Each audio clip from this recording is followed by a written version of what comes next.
If you don't have something that you want right now, right this second, sometimes the answer to your question is you. And the best thing that you can do is take a page from my life story.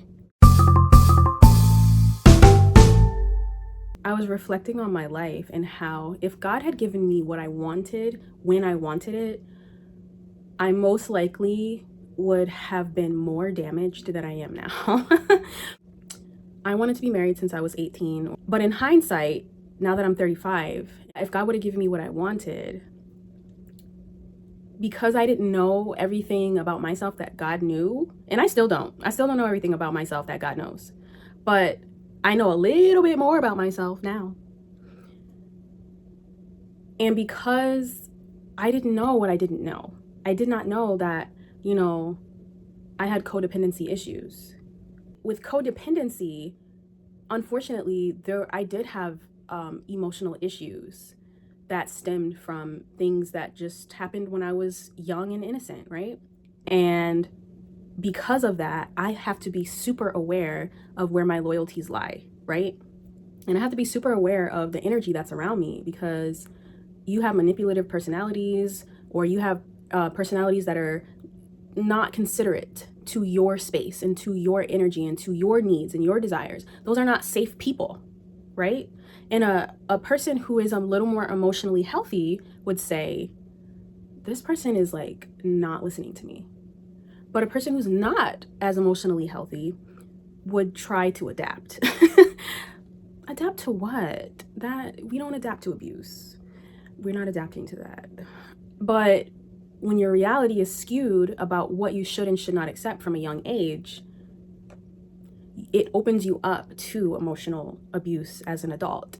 And I'm not saying that I've been with a ton of abusers, but I am saying that I've been in a pattern. Before I met my husband, I was in a pattern of being with people who, though I do believe they loved me, they were not what I needed. They did not value every part of me, every square inch of me.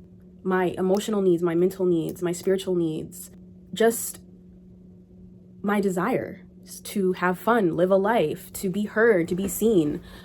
In so many ways, I thought that must not exist, because I kept running into the same types of men everywhere I went.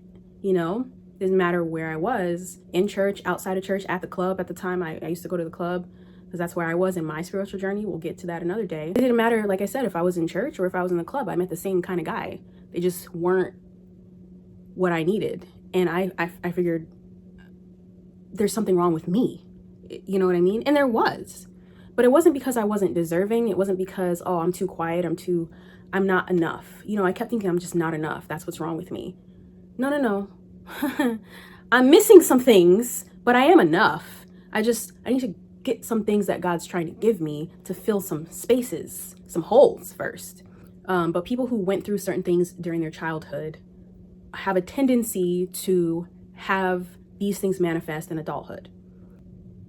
If I would have gotten what I wanted from God, which was to be married at 18, 19, 20, 21, I would have been in a codependent relationship from a young age. And I do believe that I would be more messed up now than I was when I found out about my codependency. And trust me, when I found out about my codependency, I was pretty messed up.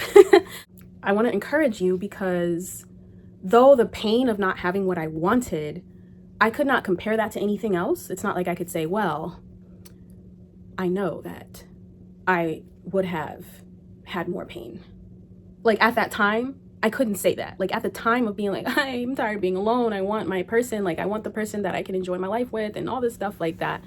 My adventurer, like I want the person I can laugh and hang out with. And, even though the pain and turmoil of being alone was more than I could bear so many times, in hindsight, I can say that if it had not been for the Lord who was on my side, there is no way I would have made it.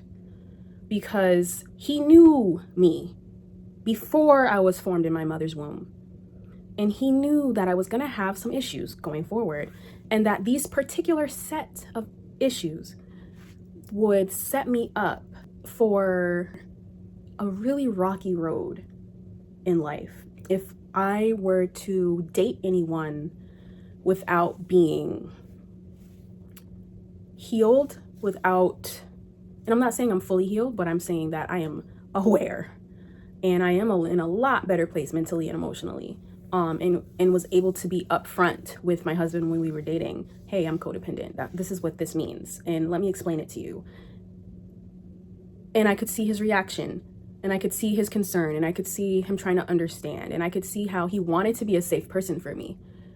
Unlike people in the past, I want you guys to leave this session with me today knowing that if you don't have something that you want right now, right this second, whether it be a relationship, whether it be a job, whether it be, an understanding about something that you want in your life, sometimes the answer to your question is you. And the best thing that you can do is take a page from my life story.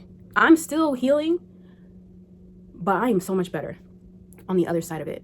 And I still have to tell myself, hey, I can't control what that person thinks about me. That's none of my business. Like, I still have to recite, when something's hardwired in who you are, you have to constantly remind yourself what reality is. So when you find out what God is trying to say to you, you're going to have those moments where you're like, okay, my brain is telling me this, but reality is saying that. I choose reality. I choose to rewire. I choose to be transformed by the renewing of my mind, that I may prove what is that good and perfect and acceptable will of God. And that was my journey. And it wasn't until after I found out what I deserved that I was able to meet a man. And I want you to really turn this over in your mind. I want you to really submit your heart to the Lord and ask him to open your eyes to whatever things that you need to have them open to. Ask him to humble your heart, because he sees you. You don't see you. And if you can humble yourself under the mighty hand of God, he will exalt you in due time. So if you can humble yourself and say, Lord, show me the path, and it might be a little torturous, it might be loathsome, it might be very uncomfortable, but just know that he doesn't break you to leave you broken. He breaks you so that he can put you back together himself. And I'm a living witness to that. And because I let him put me back together, and I still am, I did receive a man. If you need to let some things go, you need to cut some things out or some people out. It might hurt right now, but you will be 100 times better for it.